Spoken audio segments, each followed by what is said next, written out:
So I said, look, I just need to take a break from this. I don't know what I'm going to do, but this is not working. So I started to explore churches. That's when I went to the Catholic church down the street from me, and I found this. And I just walked in. I didn't make an appointment. I just said, hey, can I talk to a priest? And so this priest came out, and he was really very, very nice. And I told him just briefly, I didn't tell him the detail I told you, but overview, just a synopsis version of what I was dealing with. And that's when he asked me that question of, did you have a dream where the devil appeared to you? Did the devil have sex with you? And I said, no, I don't remember that. Nothing like that happened. And he's like, okay, what I'd love you to do is, I need to talk to my superior about this, but what you're going to do is go home, forgive everyone you need to forgive, be in prayer, be in fasting, read the Bible. I had been reading the Bible, so that was already on the, I was already doing that. But I did. I wrote letters to people that I felt like, okay, if there's still something in my heart, like, let me forgive and like make amends. And so I did all of that. And he's like, come back in a week's time. And, we had an appointment and everything. And I'm thinking, great, I'm going to have an exorcism. That's what I was thinking. I'm Rye, your Codega, here to lead you through the shadows of the unknown. My journeys have carried me across hidden corners of the world to places steeped in wonder, whispers, and unanswered questions. Walk with me as we uncover ancient civilizations, unravel unexplained phenomena, and chase the legends that refuse to die. Welcome to Codega's Codex of Curiosities.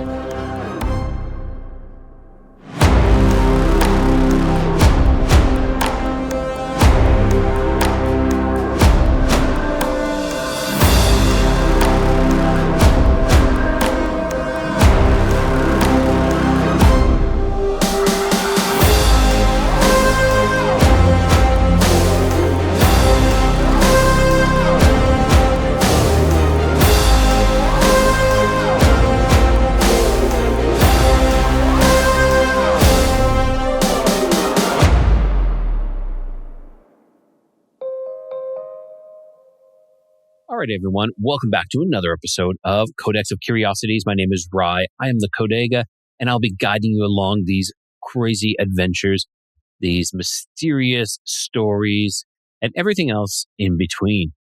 Now, tonight, I have a guest who has written a book. And now this book is called I Was Cursed in Connecticut.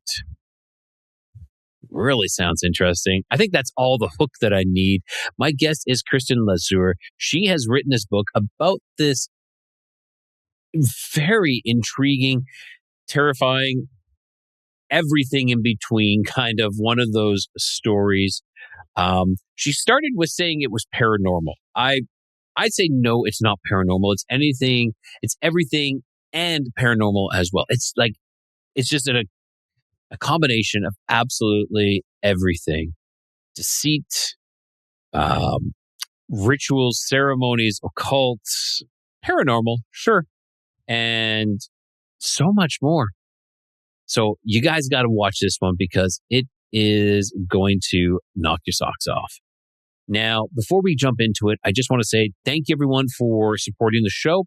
If you guys really want to support the show, check out my Patreon where you can listen to all the episodes without those commercials, those troublesome commercials. Or if you guys want to, I also have a merch store. You can go check that out. The link will be in the bio. I have a ton of shirts, and they'll be advertising along as this show goes. They'll be popping up on the YouTube channel. And then lastly, I have a Amazon wish list. If you're feeling generous and you're like, I want to send you something, check that Amazon wish list. Link is in the show notes, and that will really help the show to grow. And with that, let's get into this. All right, I want to welcome Kirstyn to the show. Kirstyn, welcome to Codega's Codex of Curiosities. Hi there. Thanks for having me on. Awesome. Yeah, I saw your episode on Almost False with Gabriel, and I was like, okay, this is extremely fascinating. And so for those who aren't going to get their fill, I'm going to tell them to go check out Gabriel and Almost False because, if there might be something we miss here that maybe they can catch on there as well. But it was a fascinating episode. I was like, I got to reach out to you. And that's what I did. And here you are. And here we are.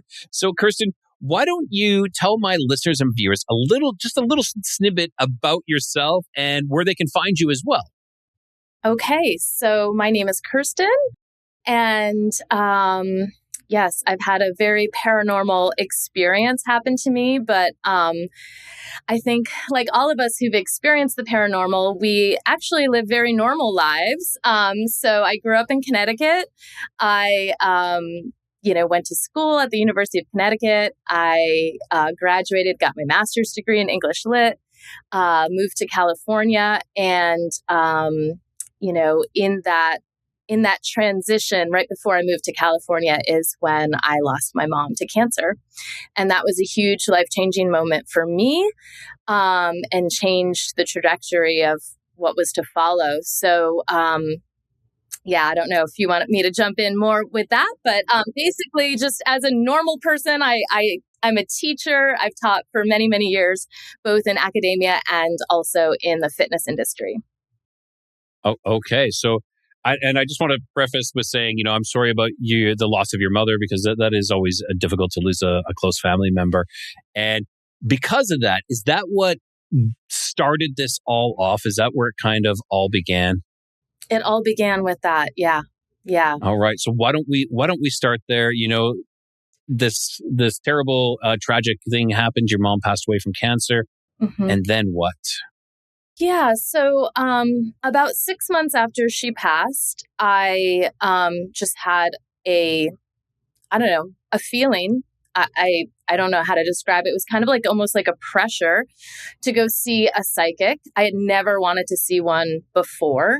And there was just one shop that I knew about that was about 25 minutes from where I lived in Connecticut at that time. And I had been mulling over it for like a month, 2 months. This feeling wouldn't go away. So I go to this psychic shop, and it's kind of your typical like neon fluorescent sign psychic in the window. And she asks if I want a tarot reading. And so I agree to that. And she lays out the cards, and she said, "Oh, these are not your cards. These are your mother's cards." And then she begins to tell me pretty accurate details from my mother's life.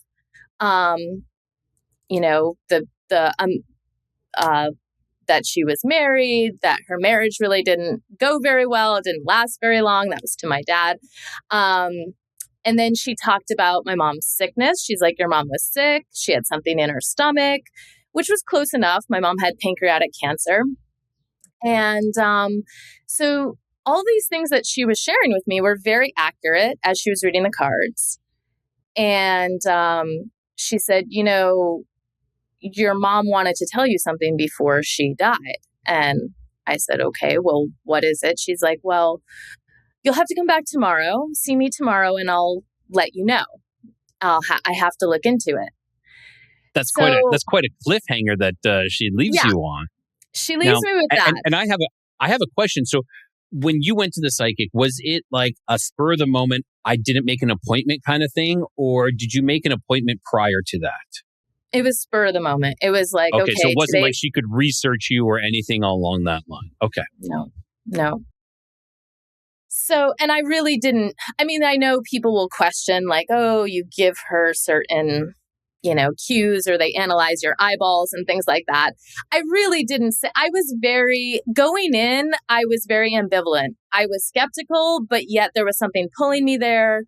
I really didn't want to talk to her, but I felt like I had to. It was this push-pull within me. And I really wasn't giving her much of anything other than the fact that once she said, your mom was sick, there was something in her stomach. And then, then it came out. Then I said, she died.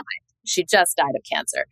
So, I went home that night, and I was like, really, there was like a knot in my stomach. I'm like, I don't know if I want to go back there. I feel weird about it. But, she has this message from my mom. And so I went back. And this is when she proceeds to tell me that the line of women in my family have been cursed. And because my mom just recently transitioned, she had this awareness and knowledge, and my mom was still lingering. And she wanted to warn me about it, and that the curse had to be stopped. It had to be broken, and I was the one to do it. So again, the things that she was telling me, like, on the one hand, there were things that were accurate. And on the other hand, I was like, what do you mean there's, because she very plain, like that second meeting, she's like, I'm like, what do you mean there's evil? What do you mean there's a curse? Like, this doesn't make sense. I don't really believe in this. And she's like, well, the devil is real. The devil is real. And, she made it very clear that the devil was in charge of this realm, earthly realm.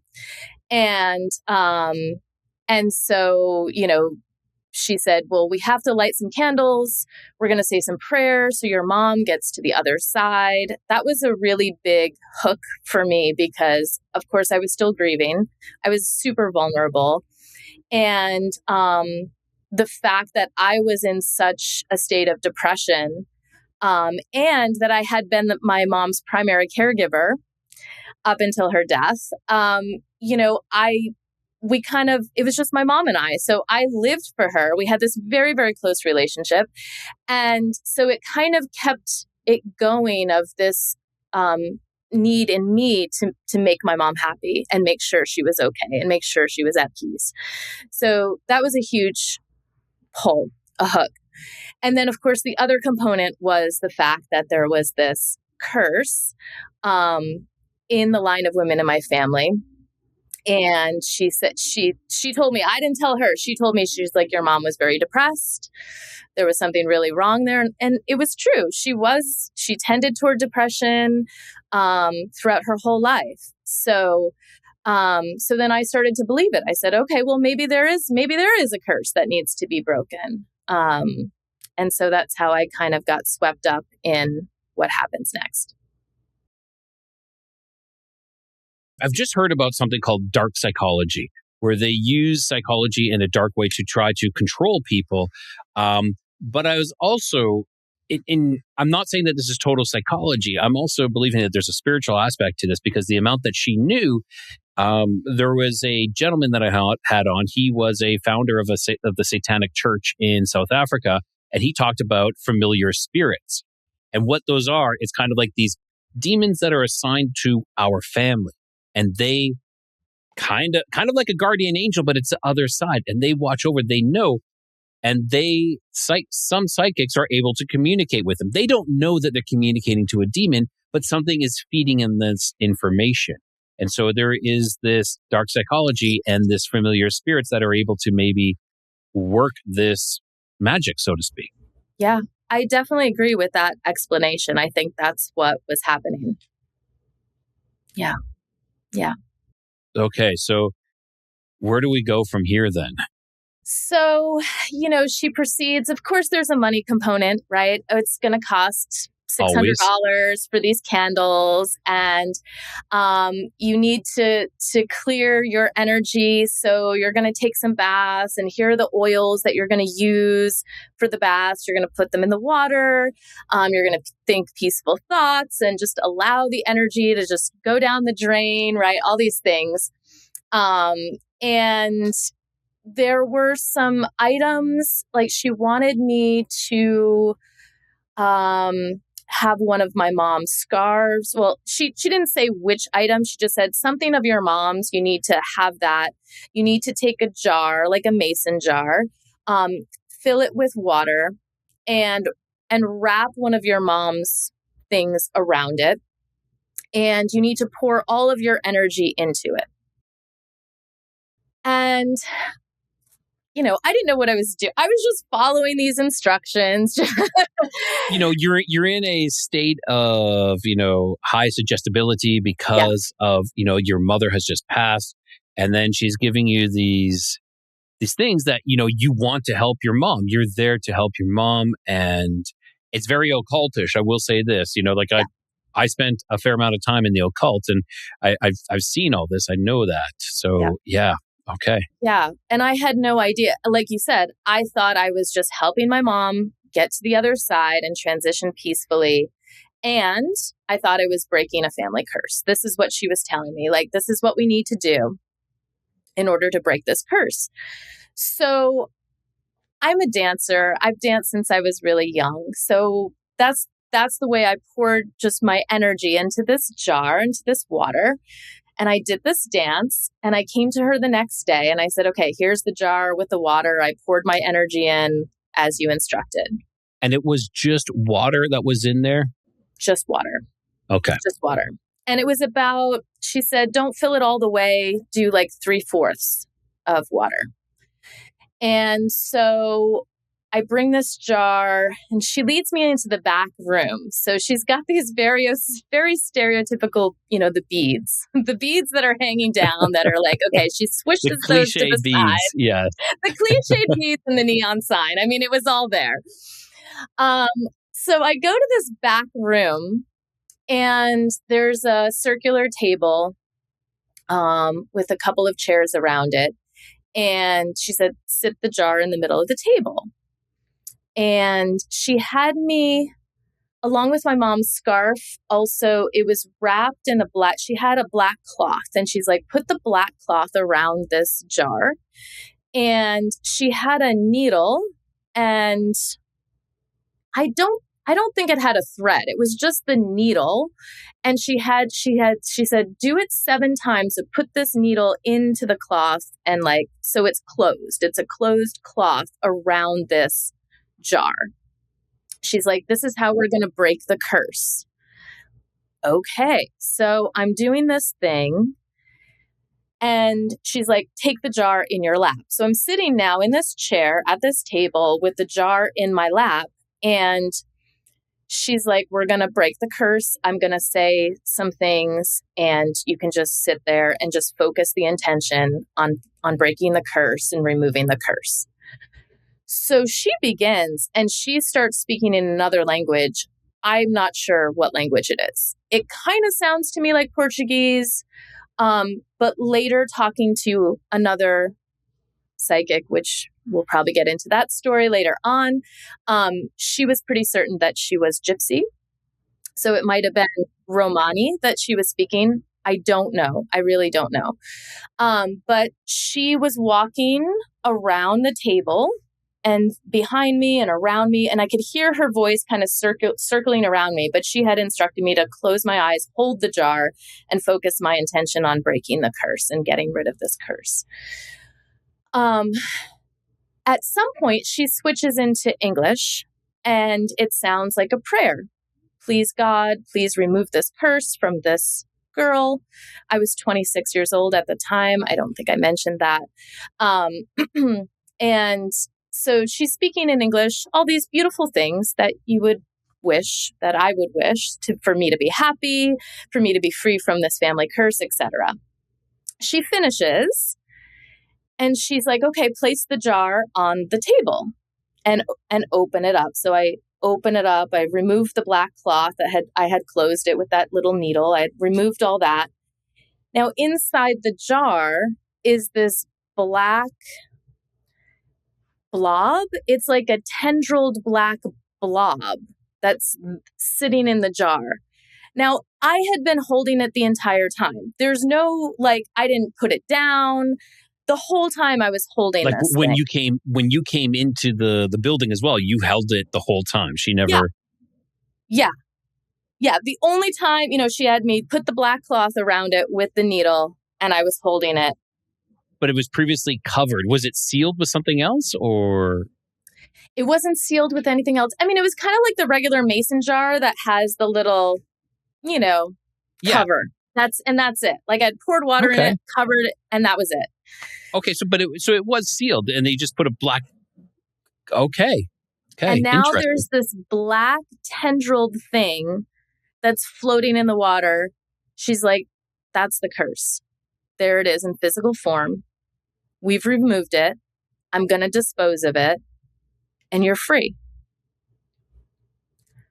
I couldn't believe I was like, how did this thing get in here? But also I was crying because I really thought that this was it, that I had sent my mom to a place of peace, hopefully heaven, and that I had removed this family curse. And at that point, I had been several months before I'd been accepted to UCLA in this PhD program. And so I was making preparations to move to Los Angeles to start this PhD program. And I thought, wow, okay, we did it. Like, I'm free of this. That jar, that is very interesting. Like 100%, there was something in there. And it wasn't in there when you arrived. She does this ceremony, ritual of sorts. And now there is something in this jar. I think that's a very important part of it, that this isn't some sort of mad, sleight of the hand kind of thing. Something appeared in here. Okay. Yeah. Now, before I left, she's like, we need to make sure that the curse is actually broken and that it doesn't come back. And we want to keep time moving forward for you. That's what she said. And so you need to go to this watch store or jewelry store and purchase this watch. And I'm going to call him right now and let him know you're on your way and you're going to purchase this watch and bring it back to me so that I can keep time moving forward for you. Well, all of a sudden she's on the phone and she says, hi, so-and-so, my niece, like just like that. My niece is on the way over. She had that watch that I was referring to. That's the one she's going to pick up, blah, blah, blah, blah, blah. She had it kind of all like set up. So, because she had a very specific watch in mind. I think it was a Rolex. I'm pretty sure it was a Rolex. But it had to Those aren't cheap. Not cheap. And it had to be quartz. It had to have quartz in it. So I go to the store. And of course, I have no idea that it's a when I'm walking in there, I'm like, okay, I'm here to buy this watch. And I mean, it was a couple $1,000s, right? And I'm like, oh my. And I had already spent, $600 for these candles, a couple hundred here for this or that, or whatever the ceremonies that we were doing. So, what do? I put it on a credit card. What else am I going to So I buy this watch. I bring it back to her and she's like, great. It's going to stay here with me. It's going to stay here with me. And I'm going to keep time moving forward for you. Okay. That's a red flag for me. I'd be like, okay. Oh, there were so many red flags, right? There's so many red flags already, but I'm like, and I'm going to keep that watch and then I'm going to send it back and then I'm just going to sell it again and keep it and sell it again. That's kind of, yeah. Okay. Yeah. Yeah. I was so, so vulnerable, so much already invested in everything she was doing and saying. And it was almost in a way that she was, you were talking about dark psychology. It was almost in a way she, number one, provided me with a way of still loving and still showing up as this person that saved, quote unquote, saved my mom. Because I had that identity, right, growing up. How do I make my mom happy? How do I make her at peace, right? So she really brought that in psychologically. I didn't know, right?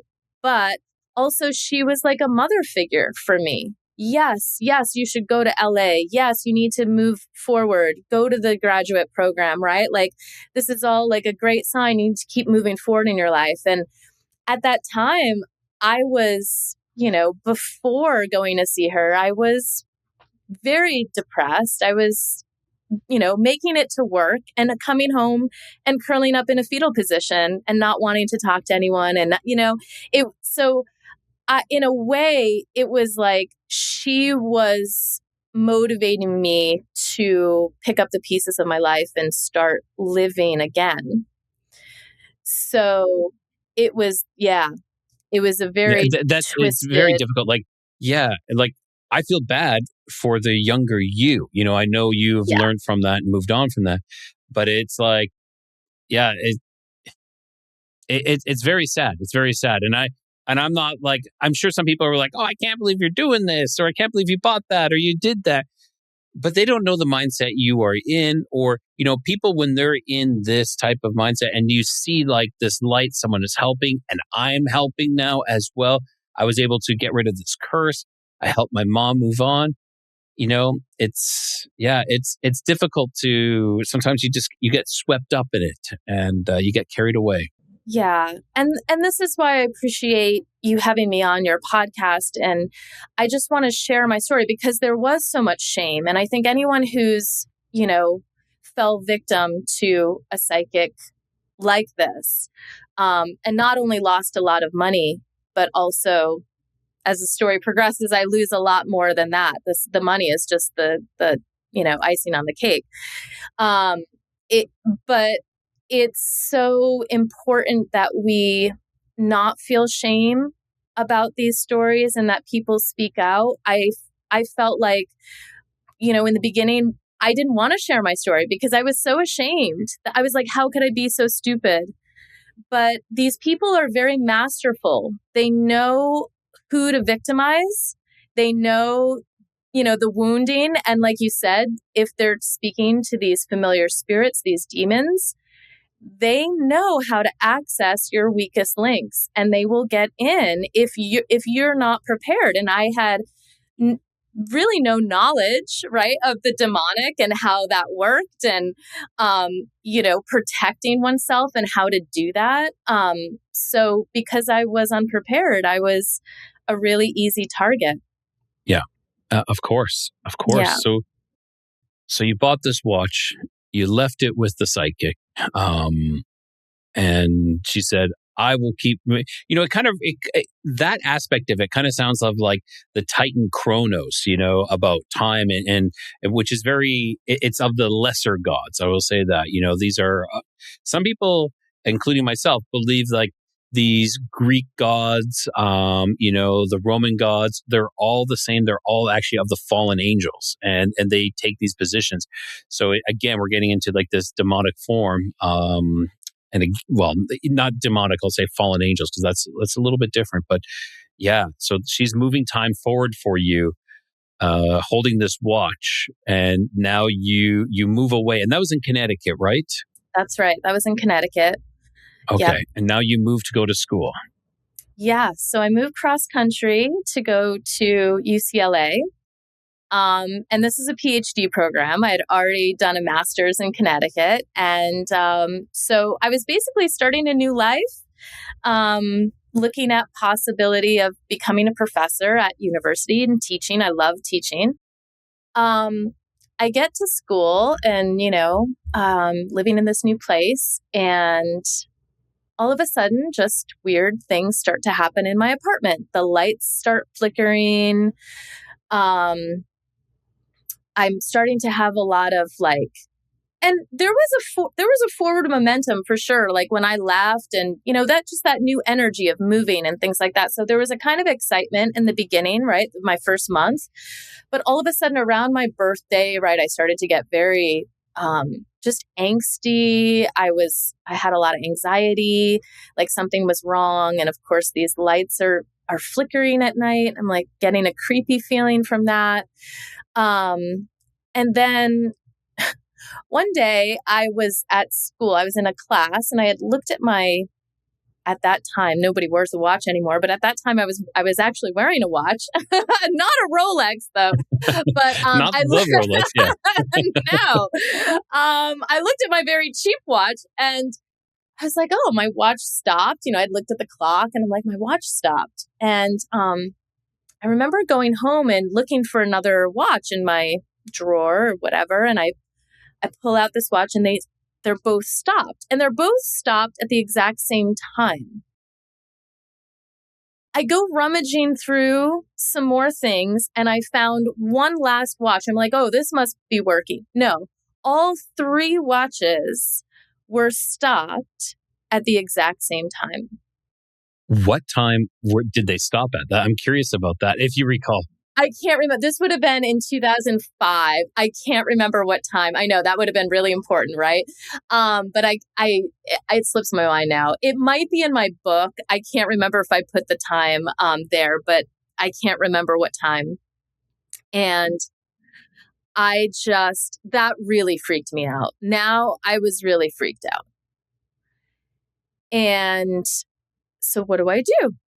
I call her up. I call the psychic up. Which we can call her Marie. That was the name she gave me. I'm pretty sure that's not her real name. But I called her up and I said, look, I'm really scared. All of my watches just stopped. She's like, that's because, the curse is trying to come back. It's trying to get you again. Don't worry. I'm already on top of it. We need to do another ceremony. And I need to be with you to clear your apartment. I need to come to Los Angeles. Okay. That's intense. So that's very intense. So now, again, I'm a student. I really don't have the funds, right? But what am I doing? I'm purchasing her a ticket so she can fly. I'm picking her up at the airport and hosting her at my apartment and saying, okay, what do we do that this curse is back? So she said, we have to go to the Catholic Church and we have to take communion, and I will ask the nuns for some supplies. So we go to this church, and we sit through the mass, we do the communion. And then after the church, I remember her she's like, excuse me, I got to talk to the nuns. So she goes over and talks to the nuns. I don't know what they're saying. And she comes back and she said, yes, they have the supplies that I need. And now we can proceed with this ceremony. I said, okay, what do we have to do? And she's like, well, you have been really not able to let your mom go. And you really need to let her go. There are pictures of her, because at this point, right, she had seen my place. There are pictures of her in your room, and you have books. Oh, that was the other critique she had. I had these books about grieving and getting over grief. She's like, you have all these books about grieving.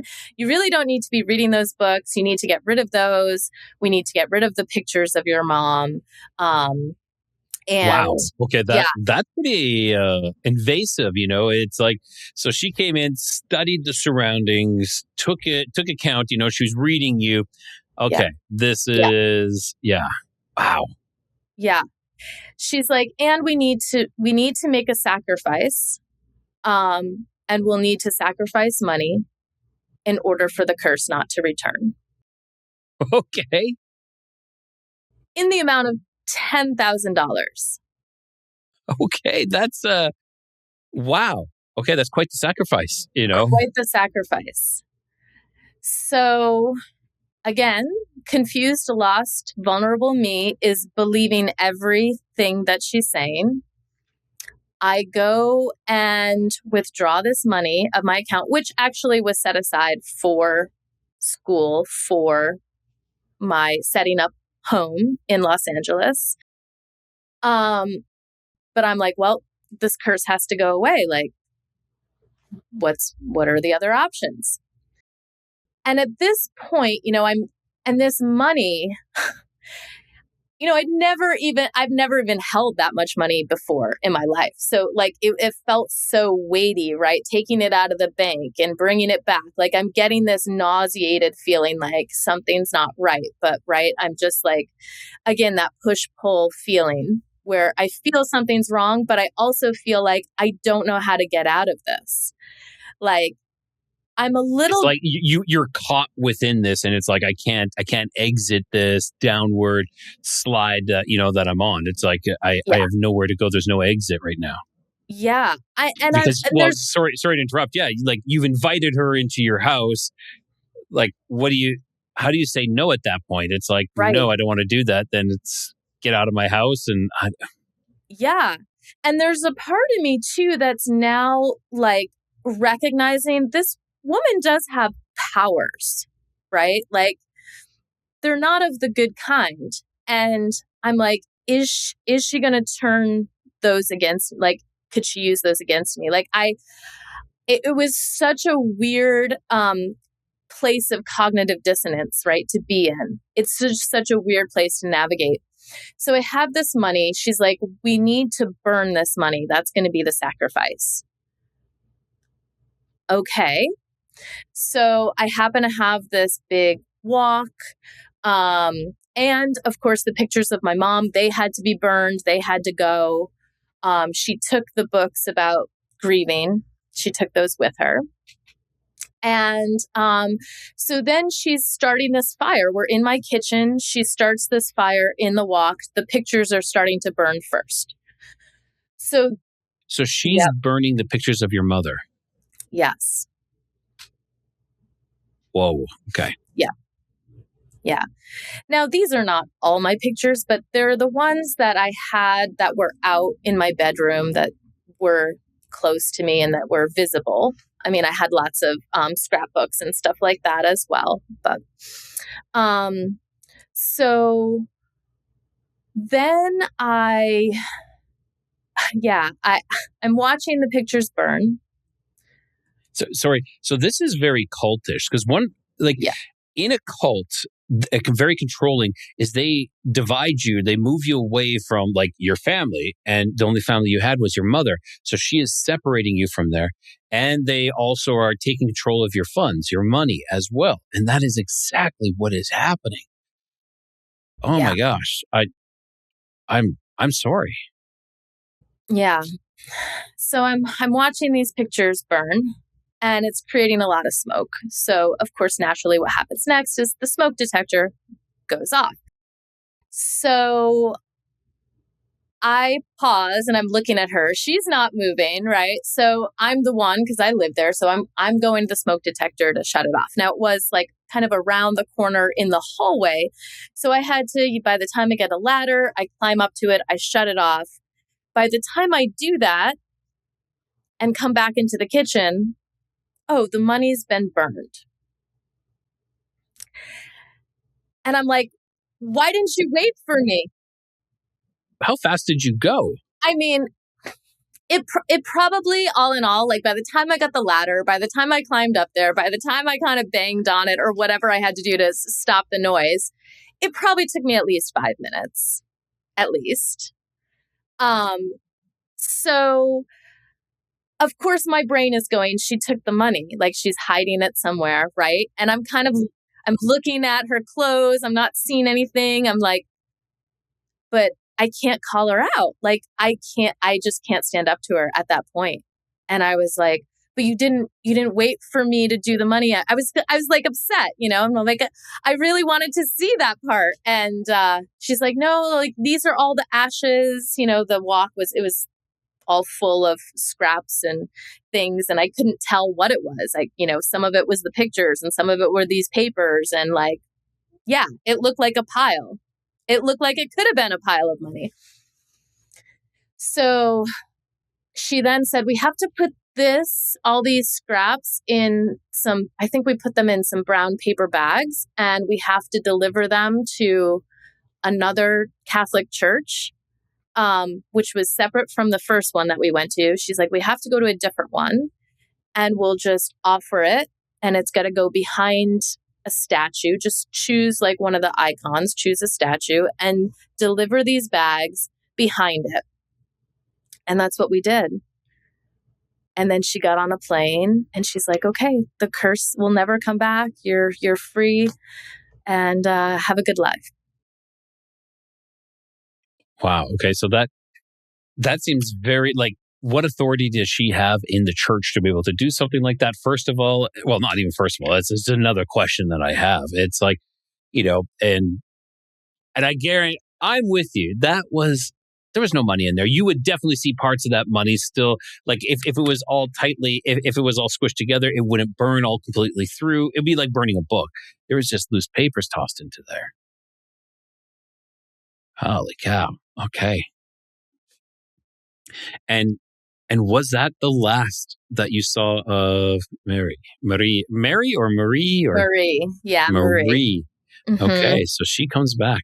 So she does come back, but she's gone for a solid year or so. Okay, Where and with that year, how was life with that year? Life was pretty normal. You know, I was going to school, found out I was like, this is not the direction I want to be going in. So I did leave UCLA. I started teaching. I was teaching English, and then I started teaching fitness classes.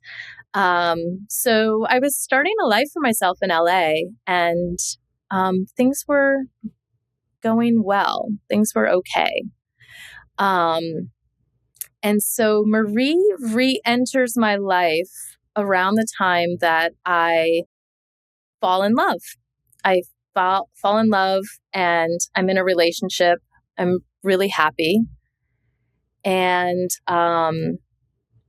she senses that something's up. And she had this kind of motherly approach with me, like, you know, when you get married or when you have a child, like, please let me know. I want to be there and wish you the best, like that kind of thing. But I hadn't communicated with her. I hadn't like, Kirst is done. Like, I want done. I'm done. So she actually reached out to me and she said, "Oh, are you in a relationship? Are things going well?" And I'm thinking, oh gosh, you know, and I'm thinking, well, maybe I can just give her a surface response and then she'll like go on her way. Like, yeah, everything's fine. I actually am in a relationship right now and things are going well. And the person I was seeing actually lived in another country. And so I had planned a trip to go and see his hometown and meet his family. And I don't know how she knew, but she knew. And she called me exactly when I was traveling. And she asked me, she's like, are you really in love with him? And I was like, I want this to be pure. I don't want any other involvement. And this is just between the two of us. You know, this is all I'm thinking, all of this. I'm like, why is she so interested in knowing about my romantic life? Right. And I said, yep. And I got to go. Bye. You know, and I hung up the phone and, you know, I finish out the rest of the trip, which was amazing. I came back, and he had to stay there for a time. And I came back to LA. And as soon as I flew back into LA, you know, I call him up right away and I'm like, I'm back, you know, hope everything's well. And he had completely changed. Just like he didn't want any, there was just a coldness, right? You can tell I had just come from his arms and then I come back and there's a coldness like, oh, okay. And I'm like, he's like, I don't think we should see each other anymore. And it was a complete 180. And I was so devastated. I was so upset. And all I could think of was her. I'm like, what's going on here? Like nothing. And all I could think of was Marie. Like, did she do something? Like, what's happening? Yeah. And I did call her and I said, look, you know, I know you are wishing me well and, you know, all of these, you say you're wishing me well, but, you know, this person I'm in a relationship with is not talking to me anymore. What's going on? You know, thinking, okay, if you're psychic, tell me what's going on. And so this was the first time I was pushing back on her. And I wasn't nasty, but I was like, I was kind of demanding some answers. And yeah. And she hung up on me. She hung up the phone and I never heard from her again. It was because you spurned her, you pushed her away, and she definitely did something. Like, it's so coincidental that happened exactly, at that time, and then you get back and he's changed. Yeah. Yeah. And if you don't mind me asking, how long, sorry, you might have said this, but how long were you in a relationship with him prior to that? We were together about 8 months. 8 months or so. So yeah, it was like 6 to 8 months. And that's when I went to see him in his country, and I took that trip. But yeah, it was devastating for me, because for me, it was really the first love. I was 27, 28 at that time. And so I was completely shattered that he didn't want anything to do with me anymore.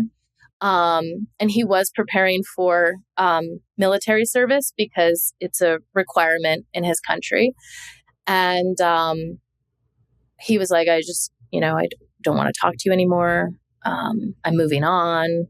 And I was just devastated. So I kept on trying. To keep the communication open. I'm like, I will wait for you, however long it takes. And yeah, I did. Okay. So I forgot one part of this story that's pretty significant. So he did go into the military and was in service there. And we were still communicating at that time. The relationship didn't end quite yet. I was scared it was going to, but we kept the communication going. So whenever he was free on a weekend or something and he would come get online and we'd have a conversation. And Marie, it started with this. It started with a dream about my mom. So and the dream went like this. There was like a kitchen, and my mom appeared to me. And I had always wanted to dream the dream where, the dead relative comes back and they're like young and peaceful and they're angelic in their angelic state. Yeah, I had never had that dream. And my mom appears to me in this dream as very thin, almost like a skeleton. And she was hovering over these steaming pots. It looked like she was cooking pasta, and the steam was just bubbling up from these pots. And she's kind of like hunched over. And I said, Mom, what's going on? What's wrong? And she turned and looked at me, and her eyes were so hollow. It was like looking at just pure blackness. And I went to her and I said, Mom, what's going on? And I grabbed her by the forearms, and it's like she was kind of wearing this billowy white blouse. And when I grabbed her, it was like there was no flesh there. It was almost like I was holding bone. And I was like, Mom, are you okay? What's going on? And she wouldn't say anything. She just stared at me. So I wake up from this nightmare. And this is a kind of dream where, when you wake up and you feel like it actually happened. Like I'm sweating. There's something very real about my dream. And so I got really, really scared. And so I went my next day. I was working. I did my teaching. I was doing whatever. And this was before I ended things with Marie, but Marie called me. Did you have a dream about your mom? And I said, yep. She's like, well, the curse is back. And this is when I got mad. I was like, wait a minute, we like cleared the curse, right? Like, you came to LA, you cleared it, we cleared it. Like, this can't be happening again. And I was pushing back on her, like, the curse is back, right? Your mom came back to warn you that the curse is coming in again. And I wasn't buying it this time. I was like, no, that can't be happening. We already cleared it.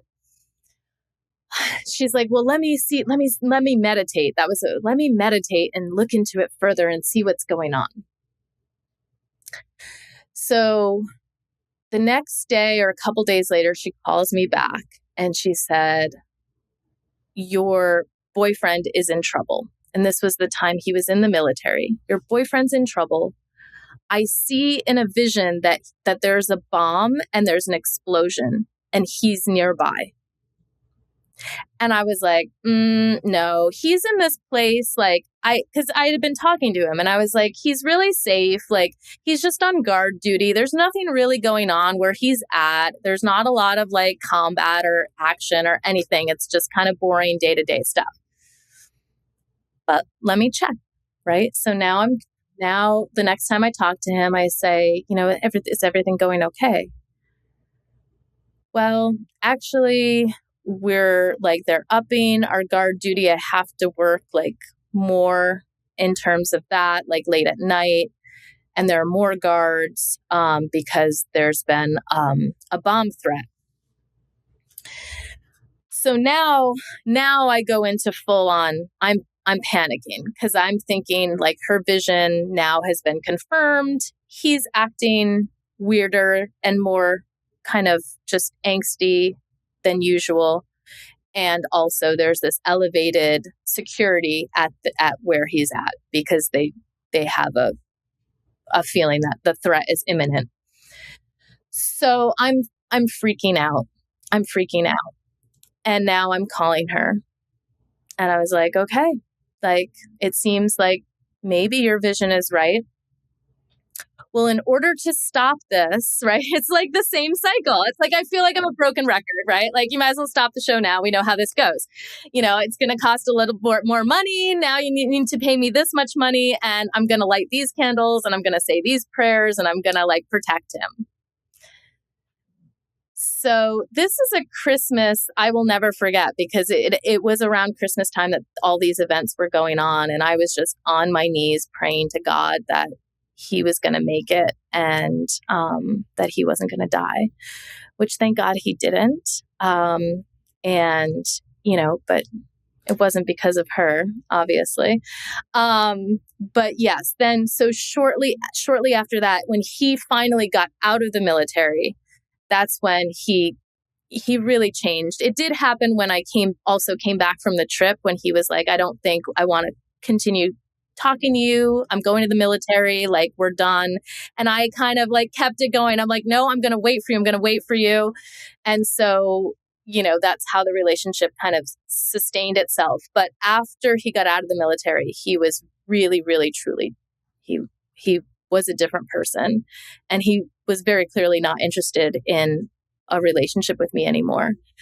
And so that's when I pushed back on Marie, like, look, you told me you were going to save his life. You told me we were going to have this happy time together. And it's gone. It's gone. And that's when, she hung up on me. We stopped communicating. And she disappeared. Did she disappear at that point? And she did finally disappear at that point. So I have a question about Marie. Is she like an older lady? Is she same age or much older? Yeah. So I would say she probably, at the time that this was happening, which would have been in 2000, 2005, 2006, 2007, 2008, around that time, she was probably in her early 50s. I would say early 50s, around there. She did have a daughter, maybe younger than me, and grandchildren. So she was a grandmother.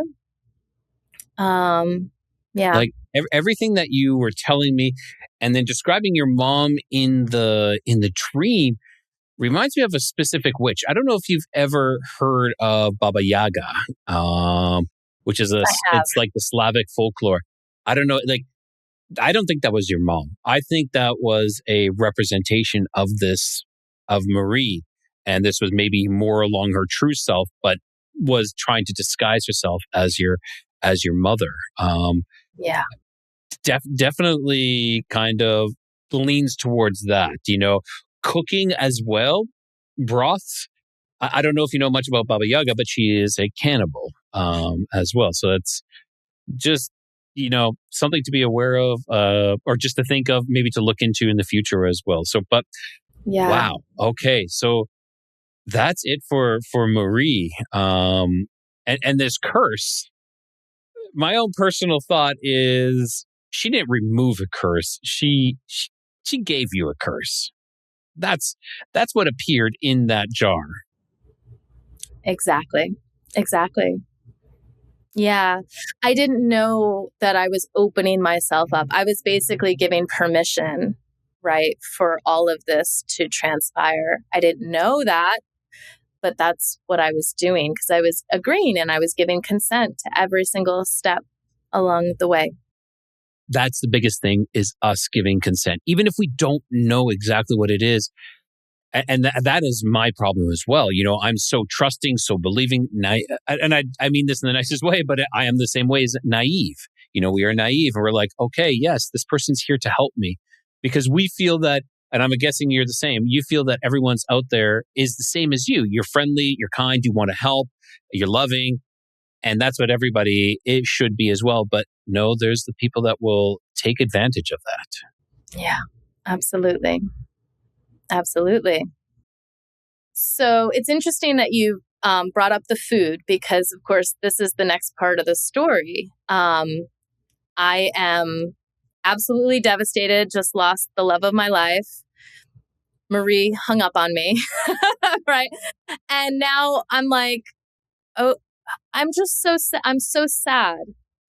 And what starts to happen, the first thing that I know something's physically wrong with me is that I can't taste anything.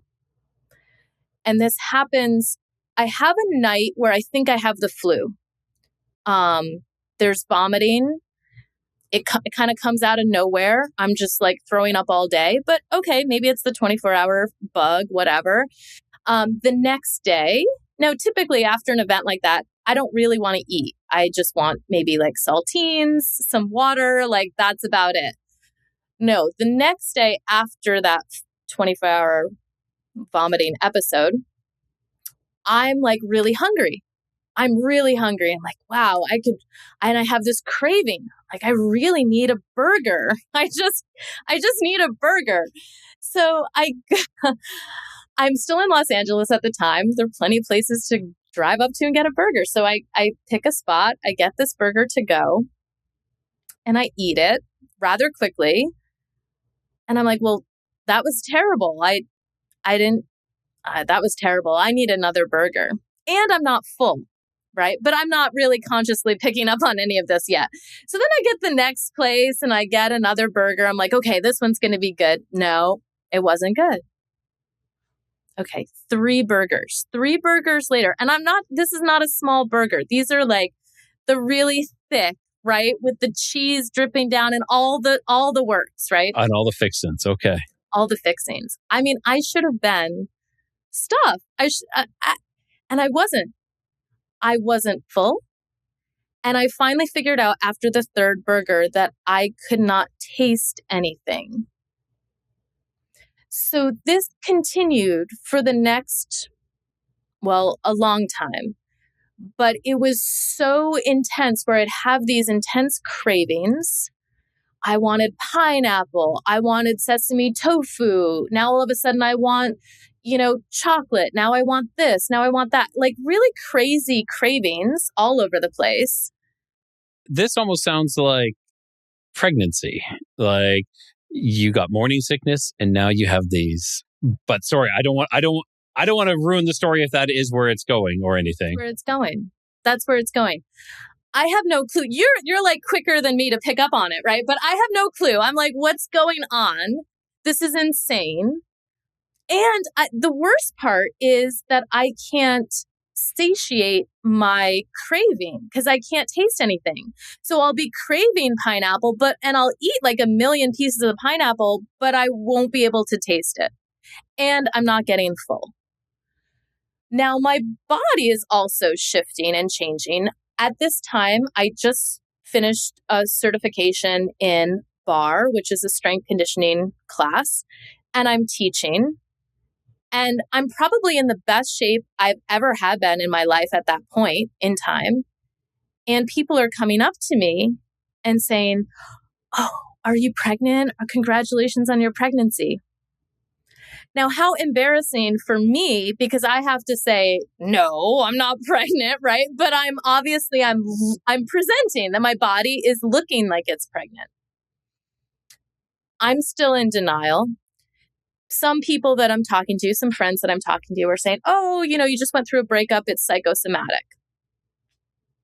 So I made an appointment at a psychologist's office. I'm like, okay, let's see what happens, and I sit down and I could tell right away. I was like, this isn't really going to go anywhere. I had a lot of therapy when I was young because my parents went through a divorce when I was very, very young and it was court ordered. So, I had been through a lot of therapy and I've worked a lot of like stuff out in my childhood, right? And I've put in the time and I'm like, this isn't going to help my situation. Like I knew that. I tried acupuncture, nothing. I, thought about going. I mean, I did see, because I was regularly seeing a gynecologist, a yearly checkup, things like that. I had one. They're like, oh yeah, looks totally normal. The non-normal thing was I hadn't had a period in 3 months. Wasn't pregnant. Yeah. Go ahead. I have Lots of question questions. Yeah. on this. So you were not pregnant, but your body was like, I am pregnant. Do you recall? So if do you think it was, sorry, were you assuming it was around, and you said you didn't have a period for 3 months. Around that time, did you have anything weird happen in your dreams, in your sleep, or wake up with any strange marks or bleeding of any kind? Great questions, but no, I didn't have any of that. The reason why I'm asking that is I'm going into abduction. I'm going into alien abduction. That sounds, I know it's a far stretch. I've talked to Karen Wilkinson, who has this stolen seed evil harvest, where women are impregnated. She was impregnated, and then they would remove the baby, and then she would go to the doctors, and the doctor's like, "No, you're not. No, you weren't pregnant. No, you weren't." And that's where I'm going with this. But none of that. You can't remember anything. Okay. No. And actually, later on in the story, I do, because I get so desperate that I seek help from a priest who had worked in Africa. And he asked me, he's like, "Did you have any dreams, such as like the devil coming to you to have sex with you?" And so it's a very valid question. As far as I'm concerned, in my story, it's a valid question. But I didn't have a dream like that.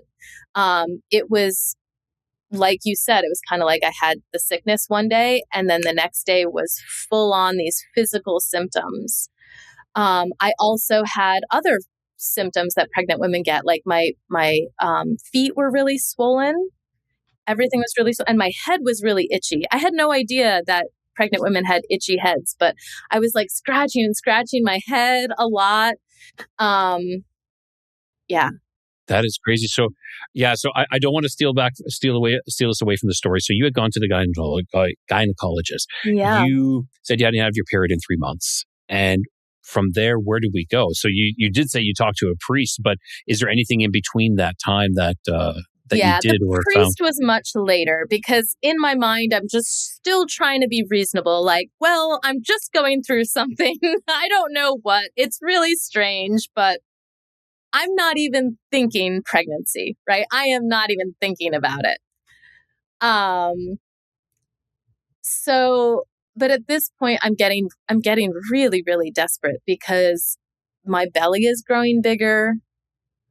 I'm like my low back. I'm starting to have like low back pain because of the weight distribution and the way I'm carrying, right? It's just really crazy. And now I'm getting these internal movements, sensations, scratching, like it feels like something scratching the lining of my stomach. And so I'm getting so desperate because it's painful. It's almost like, I don't know, like pointing knives or nails or something, like scratching. And so I would use food to try to like quiet it, sedate it so that I could even go to sleep. I am talking like maybe I have $5 in my bank account and at midnight, I'm going to make a run to the convenience store so I can buy junk food, chips, crackers, whatever I think is going to like just put a lining, something, like to satiate. coat it or stop it. Yes. Exactly. To coat it. That was kind of like my NyQuil at night. Like I would just stuff my face and then just try to go to sleep really fast. And that's how I was living my life. I mean, it was insane. Hands down, you are impregnated with something. Like there's something inside of you.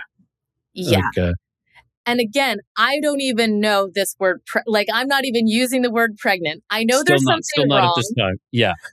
I know that the medical people are not going to help me, or if they are going to hear my symptoms and all my story that I just told you, they're going to put me in a mental institution. And I'm so desperate. I don't know what to do. So I am stuffing my face every day. I'm sitting at, there's a kind of a walking street in Santa Monica where I was living near there at the time. So I would frequently kind of go and take a walk. And of course, I was sitting on the sidewalk and I was eating something. And I saw another psychic had her like cart on the street. And I'm thinking, oh gosh, I do not want to do this. I do not want to do this, but I am I don't know who else will help me or even believe me or help me out of this situation. So I went to her again, like kind of, we'll just see. And she did a reading for me. And she said, there's something wrong with your stomach. And I said, no. No, there's nothing wrong with my stomach. She's fine. like, fine. Yeah, I'm fine. And I'm not telling her anything. Yes. She's like, you're really scared, aren't you? And I said, yeah. And she said, here's my card. If anything, just call me anytime you want, even if it's late, just give me a call if you need me, if you need anything. So I sat on this card for about 3 days. And then I was like, I don't know what else to do. And I called her and I said, look, I'm having these really severe symptoms. This is what's happening. I don't know what's happening, but I'm filling myself with food and I don't feel full. I can't taste anything. She's like, I'm going to make you a dish and I think I can bring your taste back. I was like, okay. She's like, in the meantime, I'll look into whatever's going on. And I said, okay. So she invited me over to her house. And now this is an important part of the story that I'll just backtrack to Marie just for a moment, because she told me a very specific story about how my mom's side of the family was cursed, how this curse came to be. She had an origin story for it. And the story went like this. Several generations back, your mother's maybe great-great-great-great-grandmother, she wasn't specific with the year, I don't know, but she said, along this line of women in your family, your relative gave birth to a healthy baby girl. And there was another woman in the same birthing room that gave birth to a stillborn.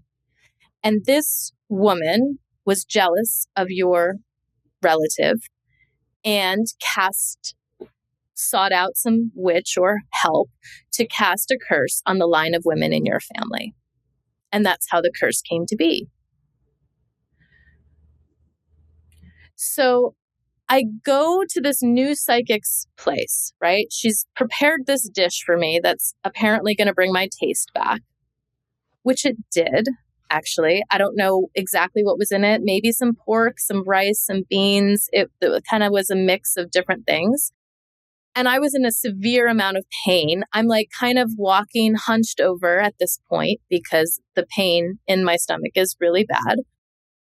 I sit down with her and she said, look, the line of women in your family is cursed. And it started because, and she proceeds to tell me almost verbatim the same story that Marie had told me about. One of my ancestors gave birth to a healthy baby. The other one got jealous because her baby was stillborn and cast a curse on the line of, it was like verbatim. Whoa. Yeah. That is intense. And that leads me more to believing that this familiar spirit is filling her in on this information as well too. Like it's crazy. It is crazy. Yeah. It's crazy. So that makes me believe, even though I was trying to like get rid of Marie, like I'm done with all of that, right? It kind of like re-solidified my belief in what Marie was saying. Like, okay, maybe Marie was really swindling me out of a lot of money, but was there some truth to like my family being cursed? Because now the second psychic is telling me the same thing. So she said, what's happening right now is that you are supposed to end this curse. And it's coming through your body in the form of a spiritual pregnancy. And that's the first time I came to hear the word pregnancy associated with what was going on with me. And it was like my head exploded because I was like, of course, that explains it. Like that explains every single symptom I've been feeling. Yeah. And so she's like, when you eat this meal, it's going to quiet the pain that you're feeling inside. And for a time, it won't be forever, but it'll quiet it for a little bit. And hopefully you'll get your taste back. And a couple days later, I did get my taste back and it stayed back. And she said, we have to work on getting this aborted from your body, basically. Yeah. This is intense, and this is very like traumatic and everything, all the above. Like I'm sitting here and my stomach is in knots just hearing this story as well. If you don't mind me asking, this new psychic, is she charging you money as well? Is she or I'm just curious as to this part of it as well. Yeah, great question. So this psychic, no. In fact, I didn't have, the first time I went up to her cart, I think she wanted $5 for this reading or something. And I said, I only have $4 in my pot. She's like, that's fine. And so that's kind of how we rolled whenever there was something to do. Like I didn't have it. At that point, I had no money. I had given so much to Marie and I was barely surviving my life. I just didn't have the money. So even though she would ask for it, we've got to build this candle or we've got to do this, ceremony. So we need the supplies and we need this. I'd be like, I don't have it. So what are we going to do now?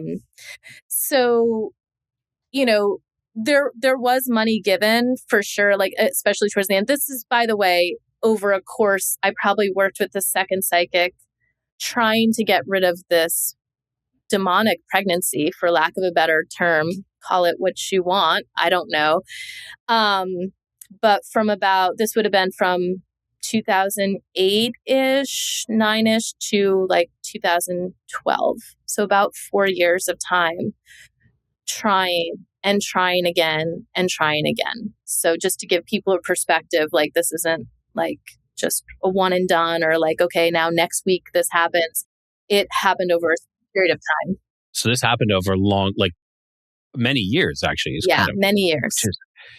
Now, when you had this hunger as well, I want to go to this hunger. I know you said you lost, nothing tastes like anything anymore. Did you start consuming other things as well? Like, and I don't mean like drugs or anything like that, but I mean, like, did your appetite increase for maybe like stories or secrets or other things? And did it feel like you were wanting to consume more and more of everything? Great question. I would say no. To answer your question, no. It was really just food for me. And, there were people in my family, my mom included, that struggled with alcohol. That was a thing in our family.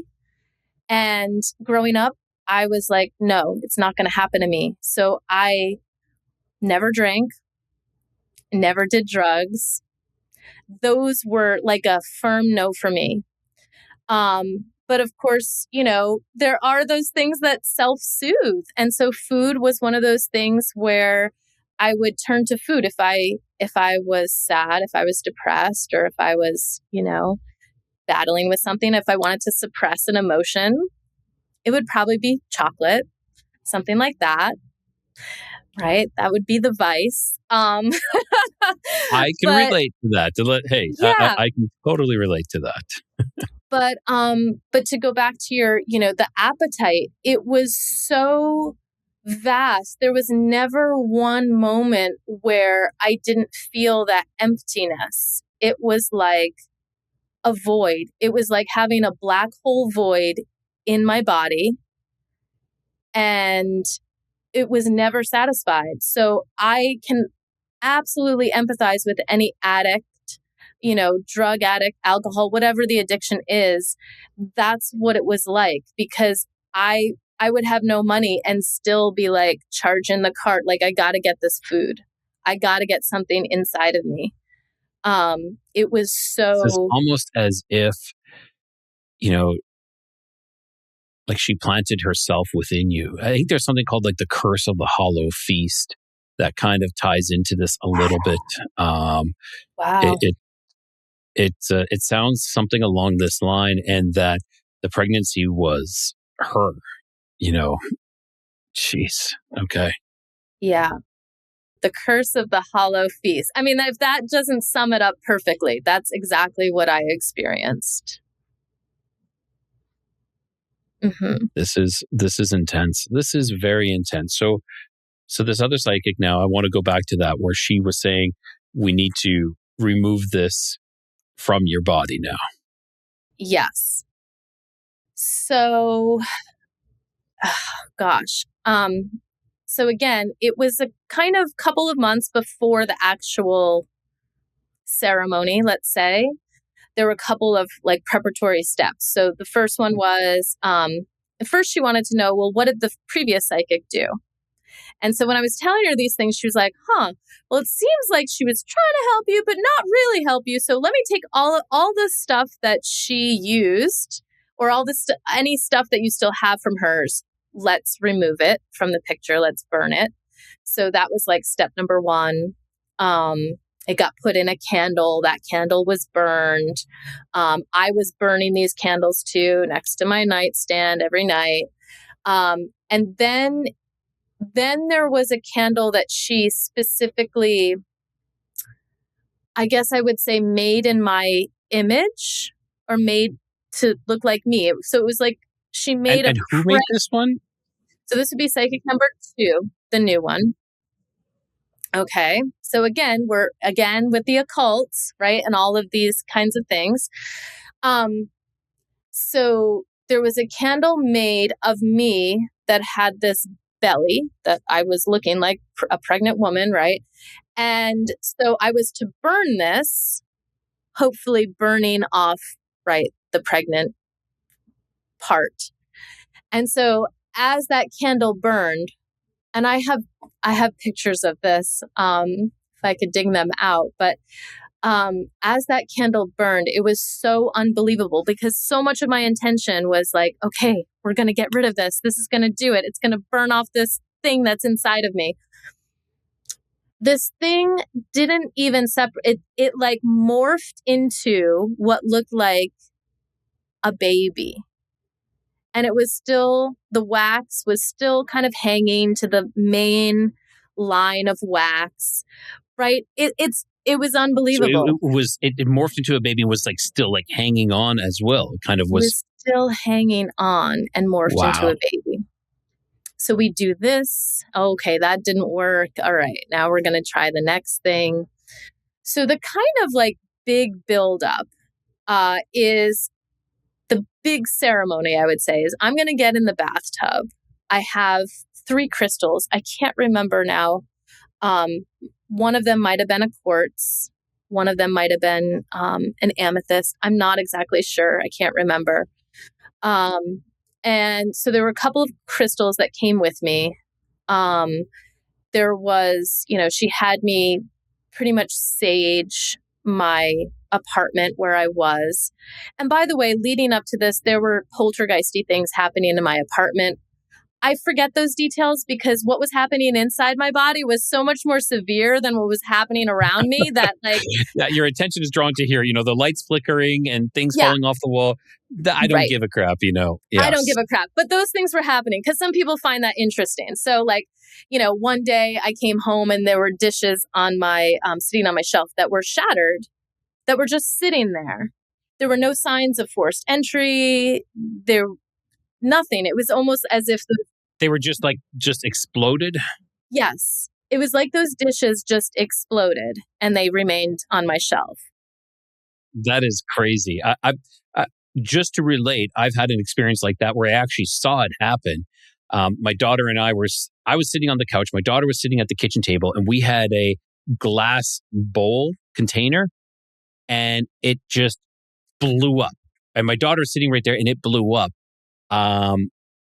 And I saw something fall from the sky, not from the sky, but fall from the ceiling. I saw something fall from the ceiling and I was like, and of course I'm asking my daughter, what did you do? And what happened? And she's like, nothing. I don't know. She's like, I saw something fall from the ceiling. And I was like, okay, that's exactly what I saw too. We both saw something, but yeah, it was like an A-port. I think they call it an A-port where something materializes out of nothing. Maybe something did crash that, but sorry, I hate to steal the show and go off, but it's crazy. There's very unexplainable things that are going on in this world. And yeah, but I can relate that you're like, that is the least of my worries. My body is right now is my concern. Yeah. I would have the fire alarm would go off almost every night at the same time, just a few minutes after 11.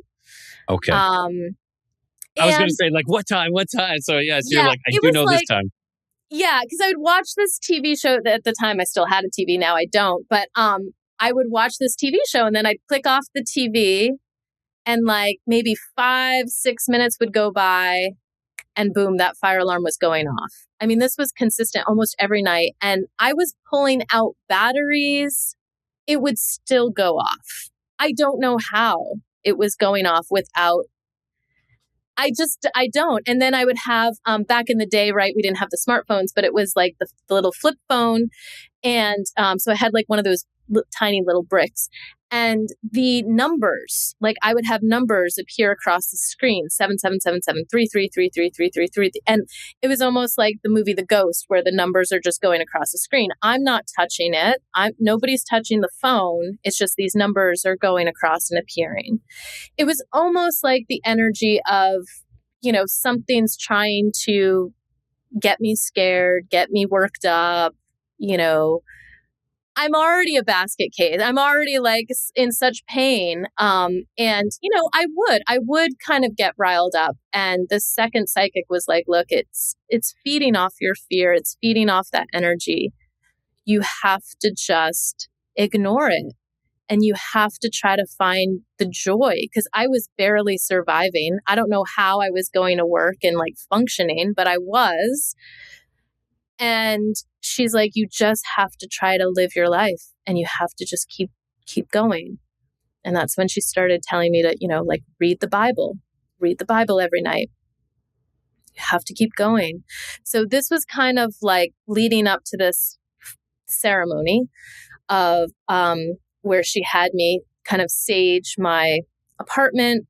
There was, there's a name for it, but it slips my mind. But it was almost like a piece of, it's not charcoal, but it's a black something where you light it and there's a lot of smoke. It's supposed to have a cleansing effect. Okay. That one I don't know. Yeah. But she had me light that, stand over it so that the not smoke... Not like Copel. No, Copel is... you can get black Copel, but I wouldn't say Copel then. Yeah. It was like when you lit it, it was almost like a little sparky, just a little Okay, sparky. that definitely sounds like those charcoal burners that you put into like incense to burn the incense as well. Yes, or Yeah. It had for the, yes, for hookahs. They use them for hookahs as well sometimes, or something like that. okay. Okay, Yeah. It was I think I supposed to know have a exactly what you. cleansing effect. So she had me do that and stand over it. So all that smoke would kind of go up into me.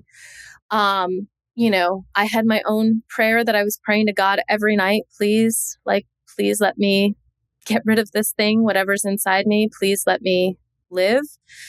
I go into this bath with these crystals, and basically, the second psychic told me, like, you have to kind of go through the motions of giving birth because that's what you're energetically, you're pushing this thing out.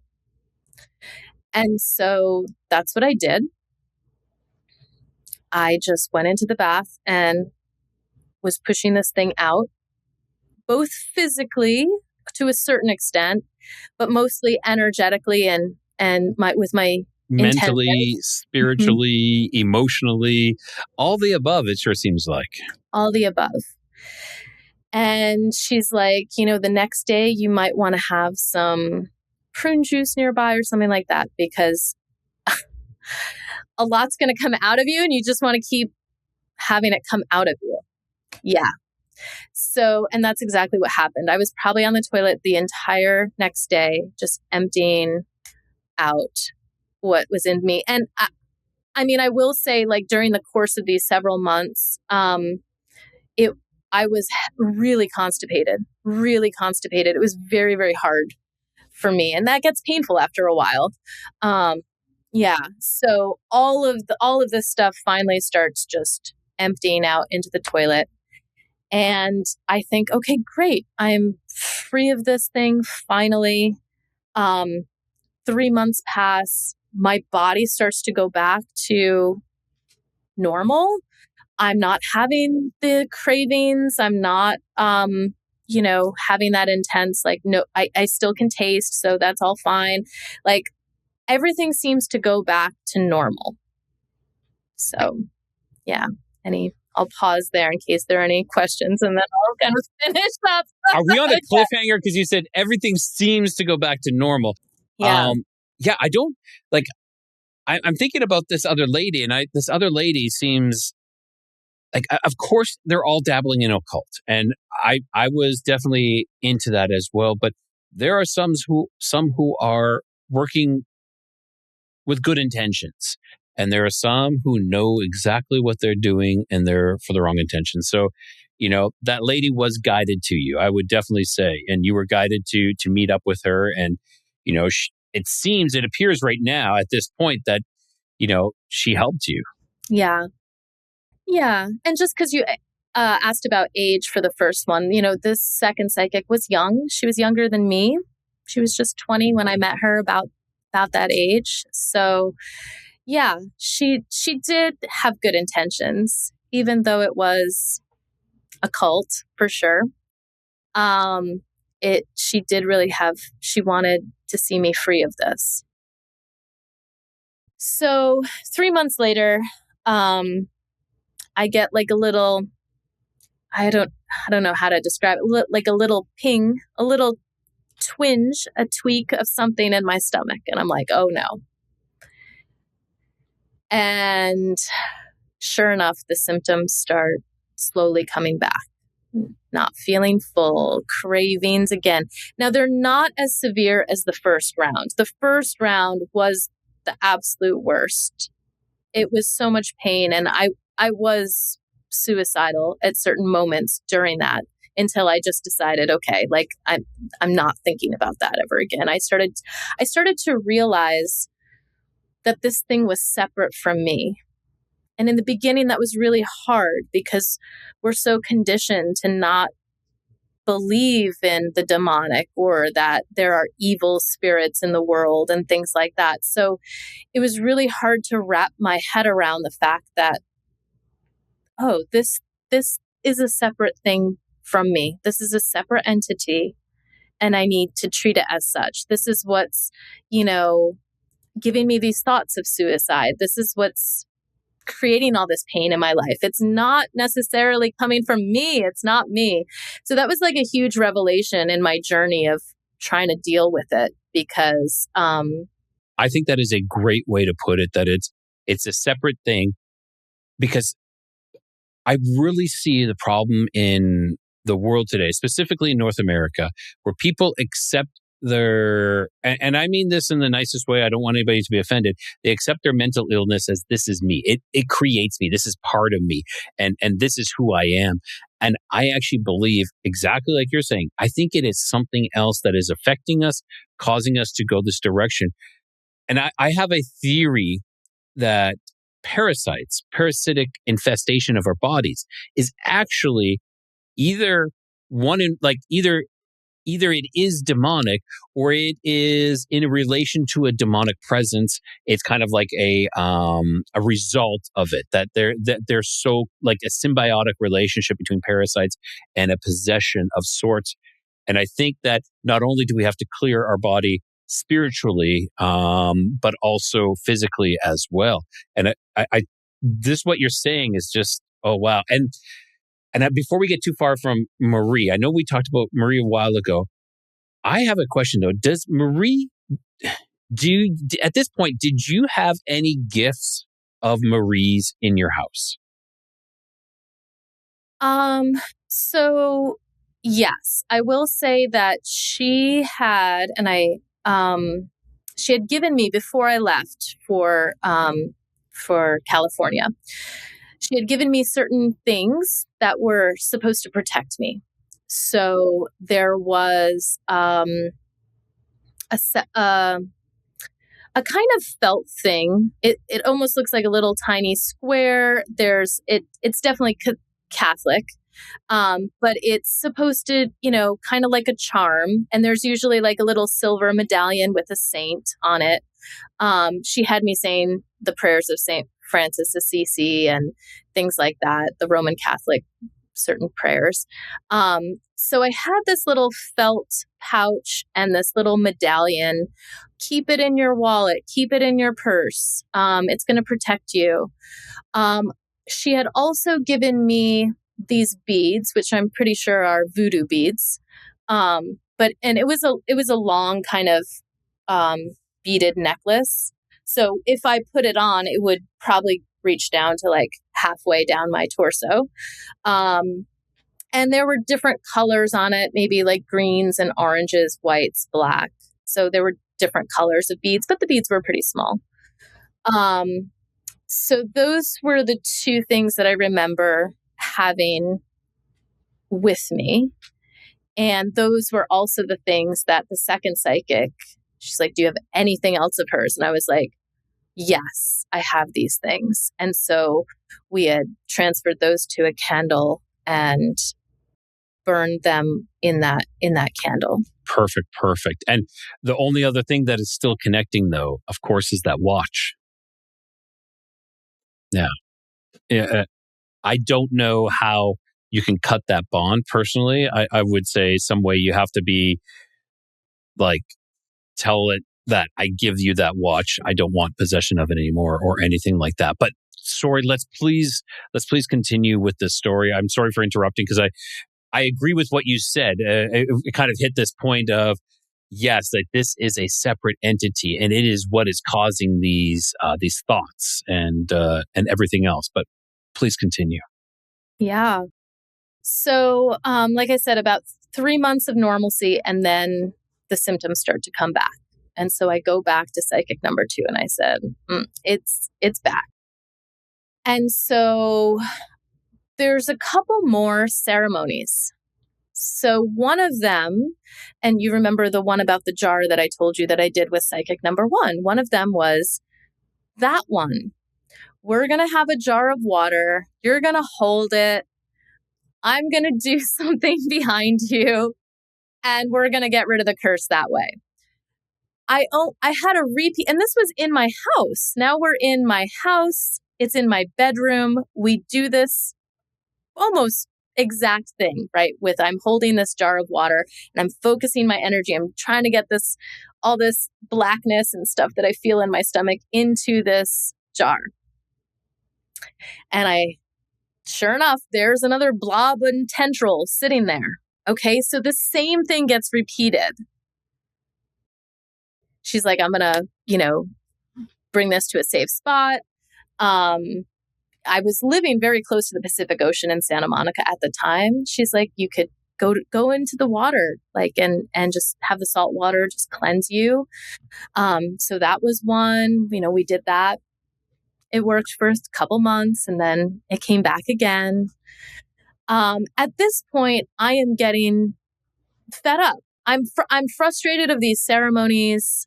Burn this candle, do this, now this. And I'm like, I'm over it. I'm like, this is not working. It keeps coming back. And so now I'm looking for something else. I'm like, I've got to do something else. And I kind of stopped interacting with her. I'm like, this is not working anymore. Even though she was really my only friend who knew that this was happening. I couldn't talk to anyone else about it. No one else would believe me. So I said, look, I just need to take a break from this. I don't know what I'm going to do, but this is not working. So I started to explore churches. That's when I went to the Catholic church down the street from me, and I found this. And I just walked in. I didn't make an appointment. I just said, hey, can I talk to a priest? And so this priest came out, and he was really very, very nice. And I told him just briefly, I didn't tell him the detail I told you, but overview, just a synopsis version of what I was dealing with. And that's when he asked me that question of, did you have a dream where the devil appeared to you? Did the devil have sex with you? And I said, no, I don't remember that. Nothing like that happened.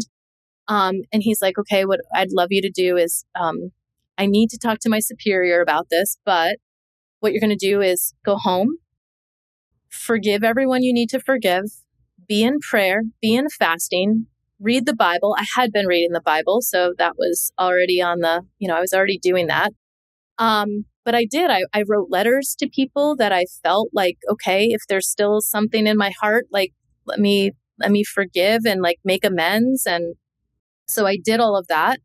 And he's like, come back in a week's time. And, we had an appointment and everything. And I'm thinking, great, I'm going to have an exorcism. That's what I was thinking. This is what the Catholic Church does, right? That's what they do. Yes, exactly. I've seen some movies, right? Okay. So I go back at the appointed time, and the same priest met me, and he said, they led me into this conference room, and he introduced me to his superior. And I'm in this conference room. There's a table. There are these plush chairs. And I'm thinking, well, where's the holy water? Where's the Bible? What, where are the instruments that we're going to use here? And they just sat me down in the chair. Just have a seat. Okay. So then I go through my story with the superior. And almost immediately after I get done with my story, he's like, well, sometimes in childhood, we have these traumatic things that happen to us. And so he basically starts to psychologize it, for lack of a better word, and instruct me to go to see a psychologist. And I'm looking at the other priest, and I know that other priest wanted to help me. I just know it. And he was the one from Africa. So I don't know, but I feel like he's probably dealt with some black magic stuff and knows about it and knows the consequences and what can happen. But this other guy didn't want to deal with me in that way. And I'm not trying to defend their moves, but I do know that is a route that they go. Sometimes they will direct you to a psychologist to a point, and if it doesn't remedy, then they will bring you back for an exorcism. But it all depends. But yours doesn't seem psychological. I was so disappointed. They didn't even pray for me. They didn't pray, not a blessing, nothing. So I was really disappointed. And I'm like, what am I going to do now? So a friend of mine had said, oh, I had this back pain and I went to this church and I was relieved, from my back pain. And I said, great. And at this point, I'm like, I'll try anything, okay, let's go to that church. And so, it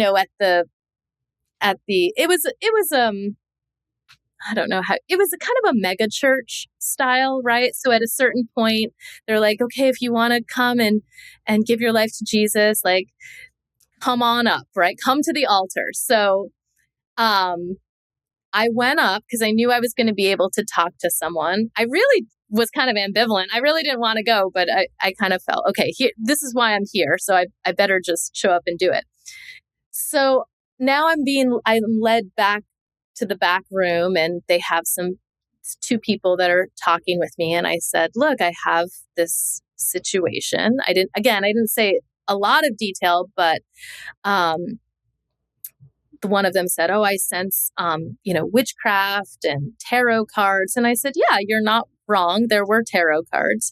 And she said, okay, we're going to speak in tongues, and you're also going to speak in tongues. And I had never been exposed to them. Like, what do you mean speak in tongues? So they're speaking in tongues, and I'm kind of wide-eyed. I don't know what's going on. And then she's like, oh, you're not doing what we're doing. It's not coming easily for you. So you must, I'm going to have to, it's kind of like the Catholic Church. I'm going to have to go talk to my superior. So she's like, let me go talk to someone else or whatever. So she goes off to talk to someone else, and I'm sitting there, and she comes back and she hands me this pamphlet, and she's like, look, go home and read this pamphlet and reach out to us, email this person. It was like maybe the head pastor or something like that. And I went home, I emailed this person, never heard from them. And so that pamphlet went in the trash, and another disappointing church experience, right? So I'm kind of getting like this disillusionment is real. This is, you keep getting pushed off by the people who should be helping you. And these occult types are the ones who are like, I'll help you. And yeah. So I finally had one moment. I was still teaching fitness classes. Someone had come to my class and said, hey, why don't you try this? It was a chiropractic workshop. And I was like, I've been to all the healing. I've tried it all and I'm not going, right? It was a card got shoved in my bag. I didn't think about it. It took me like 3 months, and I was like, okay, maybe I'll just go, whatever. But it was so painful for me to even hope that there was going to be a solution. Because at this point, I'm like, okay, maybe this is just going to be my life. I'm just going to have to live like this in this kind of, state, and be pregnant all the time. And I was always wearing these dresses that tried to hide things. And it was just so embarrassing. And had a lot of shame around it. But I was like, okay, God, like, I don't know what to do anymore. Like, I guess I'm just going to live my life like this. So I go to this chiropractic workshop. And it's a little bit different than a manual adjustment. It's called network spinal.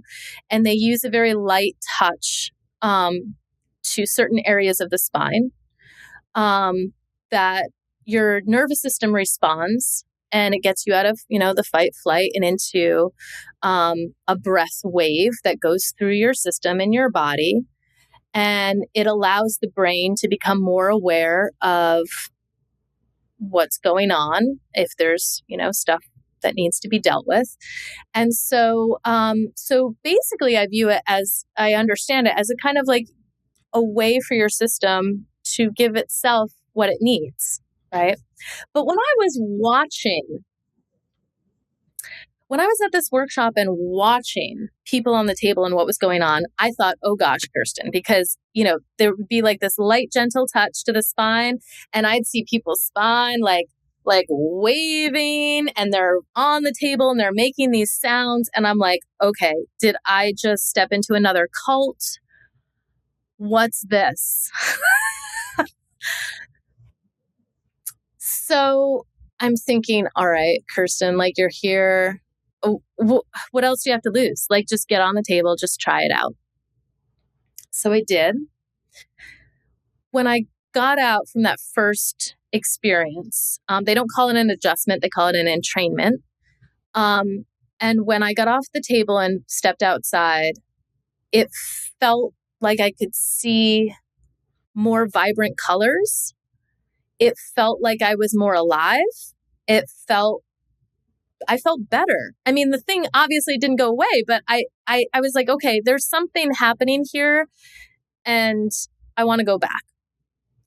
My 8th session in, the person I was working with, I was on the table and she said, oh, they feel the tension in your spine first, right? They're feeling the spinal cord tension pattern. And so there's certain patterns that they know and they recognize. And so she's like, you're dealing right now with a trust and mistrust pattern in your spine. I had no idea what that meant. I'm like, okay, whatever that means. I don't know. So she goes to make a few contacts and, I'm on the table and it felt almost like, when your computer just like shuts down and it goes black. It kind of felt like I went into a very, kind of thing, boom, yes. boom, boom. Yeah, it's like suddenly the voices of other people around me or whatever was happening, all of a sudden like that faded away and I just went, it went really quiet. And then when that like the reboot happened, it felt really deep and it felt like I was there for a while, but it was probably only a couple minutes. And then she tapped me and she said, okay, the session's over. And I sat up on the table. As soon as I sat up, it was like a wave came right up my spine and boom, right here. And as soon as it hit here, it was like, this whole thing is a lie. The whole thing from your family was cursed to the, story about the pregnancy, that everything is a lie. That's what my brain, it just boom. And without any question, I knew it was true. I was like, okay, this is the truth. The truth just came into my consciousness and I became aware of everything. It's like this block was removed so you could actually see things for what they really are. Yeah, exactly. So I go to psychic number 2 and I say, it's all a lie. And she's offended because now she's been working for a couple of years on my case, right? Trying to get rid of this thing along with me. And I said, just pray about it, meditate about it. I don't do what you got to do, look into it. But I'm telling you right now that this whole thing is a lie. So a couple days go by and she calls me and she said, you're right. You're right. And what Maria's doing, she's doing with other people too. And what do you want to do? And I said, well, I want to stop her. And I want everyone who's been victimized by her to have the kind of awakening I just had, like to just recognize the truth of what's going on. And she's like, okay, so how do you want to do it? And so now she's on board. She is on board. And she's looking for answers from you now. Yes. Yeah. So I designed my own way of doing it. And I, because I mentioned before that I'm a dancer and that was always my source of strength. It was always the way I healed. If I didn't have movement and, as a fitness instructor, it was like God blessed me with that gift so that I could survive what I needed to survive. Because I think if I didn't physically have that movement and that that will, it was really my only peace. My only peace was putting myself in a class. And for that hour or however long the class lasted, I couldn't be stuffing my face. And if there was pain, like, oh, well, I was in a different kind of fitness workout pain, right? So I was distracted from the pain that was happening around the spiritual demonic pregnancy. So it was a saving grace for me.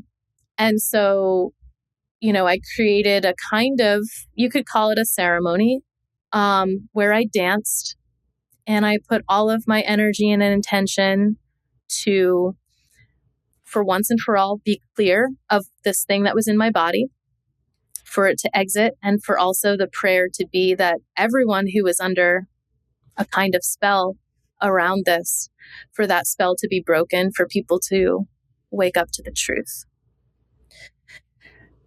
So I did do this ceremony. I'll mention that I was teaching at the time. I was teaching both fitness, and I also was teaching English, and I was teaching international students. And so I loved classes with them. I see a lot of similarities. Like that's what I do. I teach English to international students as well. That is wonderful. That's what I do as well. And then a lot of the things. I'm not saying no. I was never pregnant by. I was never cursed by. I can see a lot of similarities. But yes, keep going. Sorry to interrupt. Yeah. So I just mentioned this because at the time that I was planning to do this one final ceremony for me to break free from it all, and be in truth, because I think that's really the key. You mentioned before, like how do you break that, how do you break that quartz watch or whatever cord somebody has on you? How do you break free of that? Truth will set you free. And love, which for me they're the same, and they're God, right? It's all one: truth, love, God. So because I knew the truth and I had a clear mind, I think that's what made this ceremony different from all the other mess, right? Even though, it's Christians get very antsy when I say how I broke the curse, because it's not like a typical deliverance. But what I will say, the reason why I mentioned I was teaching international students is because I was going with my intuition, right? Like, okay, what do I need to do next? How do I want to do this? And my students were all talking about Ramadan, because I was teaching a lot of students I had students from Saudi Arabia, from Turkey, right? So I had a lot of Muslims in my class. And so they had just started Ramadan, and they were fasting. And I was like, I've got to do this at the next new moon. I was like, I'm going to do this at the next new moon. Well, the next new moon happened to be Rosh Hashanah, the Jewish New Year. So I was like, okay, that's the day that I'm going to do it.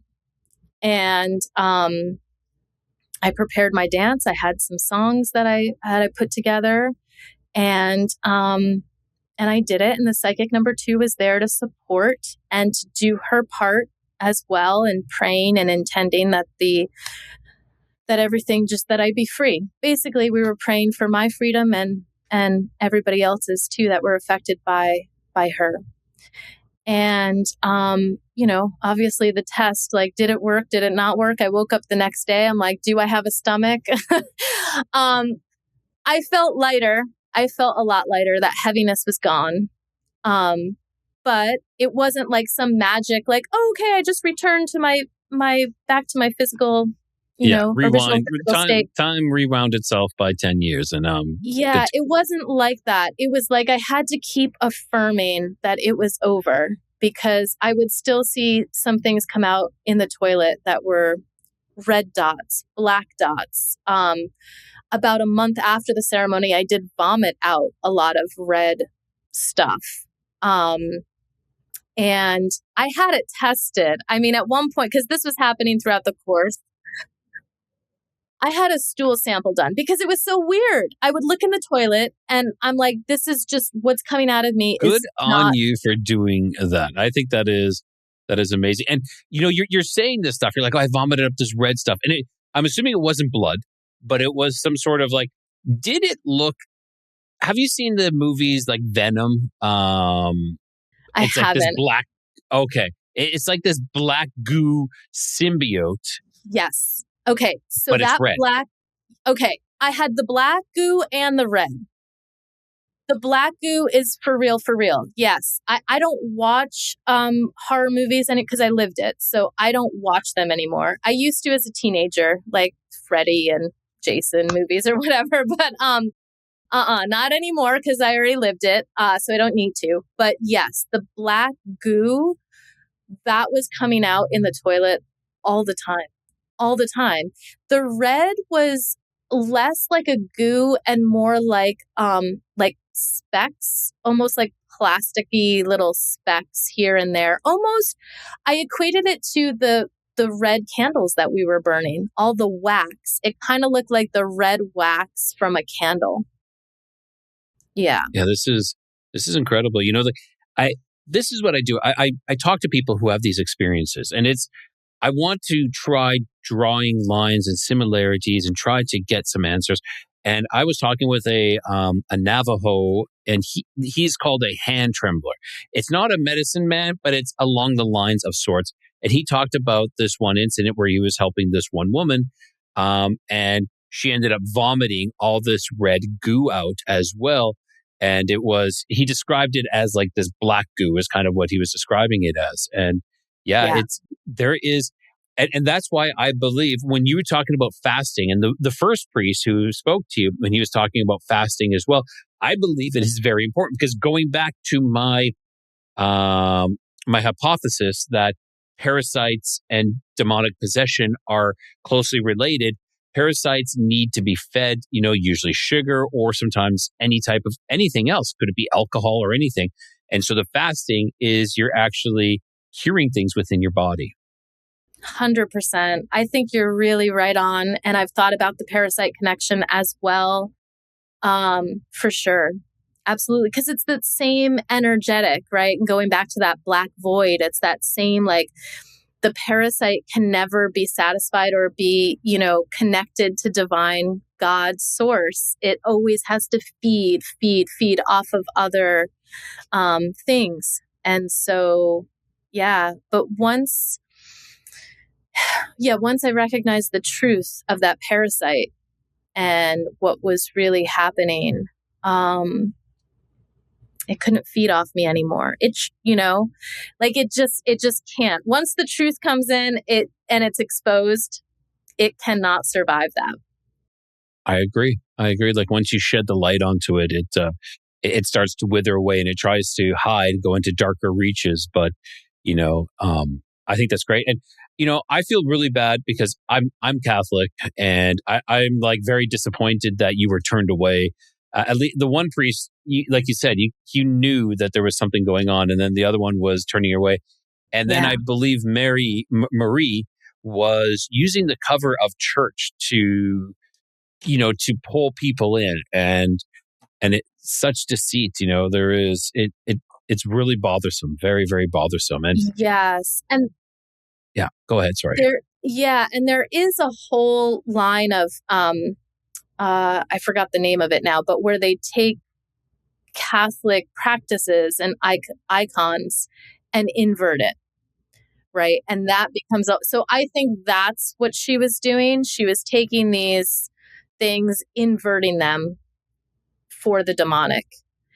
And, I think we have to remember that with all things, there are good people and there are people that are not up to any sorts of kind of good in the world, and they're in all walks of life. At the very top, wealthy people, poor people who are religious, people who are not religious, they're in that religion. It's like everywhere. And so it goes back to, what you mentioned before about discernment. And when you're innocent, you have this trust in everyone. Oh, like they're saying these Catholic prayers, so they must be up to something good, but having that discernment within your heart, and that sometimes we just have to go through these things in order to really have that kind of discernment. I wouldn't recommend it for anyone. But I will say that I thank God that I experienced what I experienced, because where we're at in the world right now, being able to see evil where it is, what it does, how it operates, because I went through what I went through, I'm able to see more clearly and have that discernment, and also really have that trust in God, because I was just an innocent, like, oh yeah, okay, let's do that, light this candle, I had no idea. And I pray and ask God for forgiveness, and God is great. God is so great, right? And so, you know, I'm blessed. I'm blessed to have lived through what I lived through. And it's because of the grace of God that I was able to live through what I lived through and tell the story. Like, I kept praying so hard, even when I was so confused, I didn't know what was going on. I just kept praying to God, please make this mean something. Like, let me be able to use this for your glory, because what else is the point of all of this pain? All of this Exactly. It pain. was like a baptism by fire is kind of what Yeah. you went through. So I just Yes. kept praying, please, God, make it mean something. And so here I am talking to you, and you just answered the prayer, right? It's because of your show, right, that you're shining light on parasitic demonic forces, and that we're able to become more educated, and not even, I don't want to use the word educated, but just sharpened. Our souls are like, right, we're getting sharpened, because this is, And I agree with you with the eyes open kind of thing. Like, having our eyes open, it's very important. And I'm not saying that we're better than anybody or anything like that. Like, we all had to go through some very difficult things to be able to see this. And I just hope, your story can help open the eyes of many others. And that is fantastic. And speaking of which, something we didn't talk about at the beginning, I'll make sure I do it in my intro, but you did write a book though as well, correct? Yes, I did. Thank you for reminding me, because I would have forgotten. So I got it right. And I got it right in front of my face too. But yeah, I wrote a book. It's called I Was Cursed in Connecticut. And where can everybody find that? Amazon. Perfect. Yep. There's Kindle and there's hardcover. So that accounts for my story and goes into some more detail that obviously you can't get in a full interview like this. Exactly. And so I recommend everybody, please go out and check it out. I'll make sure at the beginning of this interview, I know who is watching, they'll be like, well, you mentioned it at the beginning, but I haven't done the actual intro yet. And I'll make sure I plug it in the intro as well. But Kirstyn, I want to say thank you so much. Is there anything else we want to go through before we wrap this up today? Thank you so much. I mean, yeah, just I have so much gratitude for you. And because there was a time in my journey where I felt like I couldn't speak. And that's why it came out in a book form first. I published it in 2019. And I announced it on Facebook, like, hey guys, I wrote a book. And then I hid under my covers for another month because there were things in this book that I hadn't told my family about. I mean, there was a part of me that was still ashamed. Yeah. And so I'm grateful for this point in my journey when I can be here and talk to you. I'm grateful that you have this show and this format where people like me who've had and you too, who've had these kinds of experiences can feel safe talking about it and not feel like a crazy person or feel like someone's judging them, right? It means the world to me. It truly, truly does. And again, the hope is that in sharing these stories, they'll help somebody, because I didn't have this when I was going through what I went through. And I looked everywhere. I looked everywhere online for demon spiritual pregnancies and all these things. And I really couldn't find anything. And so that's why I wrote the book. And so, thank you for doing what you're doing. I appreciate that, Kirstyn. And as well, thank you for, writing that book and being brave, because there are some things that you're talking about that are, some people don't want to let those secrets out. They don't want to show that they were taken advantage of or hurt in any way or a victim. But you did that. And it's very important that you do that, because it empowers everybody else who maybe is not going through the exact same thing, but might have something similar. And then they realize, yeah, I was the one taken advantage of. I shouldn't be ashamed. I feel sorry for that. I want to feel sorry for that younger you and just be like, it's okay. And I think it's very important that we do that. We look back at our younger selves And, yes, time marches forward. I don't want to say that, moves forward, but we need to look back into their past and say, it was okay. Our younger selves, it's okay now. We've worked through this and we're stronger and we are connected now to God, and amen to that. So Kirstyn, Amen. Thank you so much. I really enjoyed this conversation. So thank you so much. Thank you. All right, everyone, that was Kirstyn, and extremely deep, extremely moving, extremely disturbing as well. There were some very disturbing parts in there, but the strength that came through that Kirstyn has is amazing. So there's not much to say other than, if this really moved you, if you guys are very, intrigued by this, go check out her book. It's on Amazon, Kindle, hardcover, soft paperback as well. Go check that out, make that purchase. And if you've had any of these types of experiences, please reach out to me, codexofcuriosities@gmail.com. If you want to keep it private, we can. You can just send me an email if you just want to talk. That is fine. But until next time, everyone, keep your curiosity wandering, keep the light lit, and always find your way home.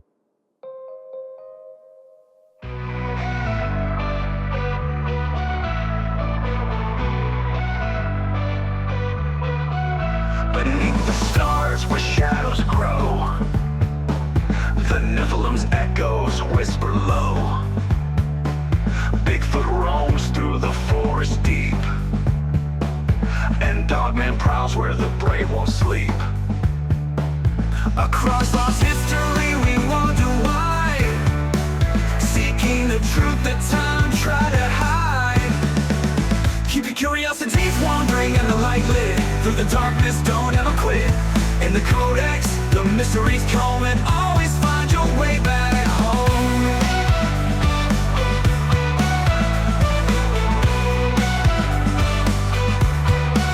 UFOs streak through the velvet skies, aliens watch with unblinking eyes. The paranormal hums where silence breaks, in the void of secrets a lantern wakes. Through hidden realms and stories untold, the code gas flame is a light to hold.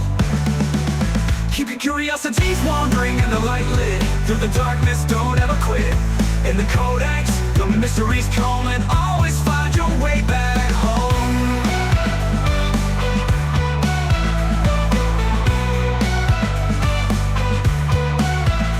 UFOs streak through the velvet skies, aliens watch with unblinking eyes. The paranormal hums where silence breaks, in the void of secrets a lantern wakes. Through hidden realms and stories untold, the code gas flame is a light to hold. Keep your curiosities wandering and the light lit, through the darkness don't ever quit. In the Codex, the mysteries come, and always find your way back home.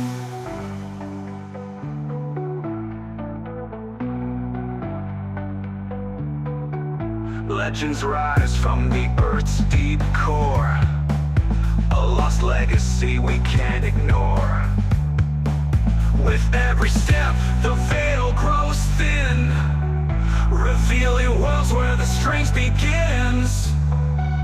Keep your curiosities wandering and the light lit, through the darkness don't ever quit. In the Codex, the mysteries come, and always find your way back home. Giants, cryptids that come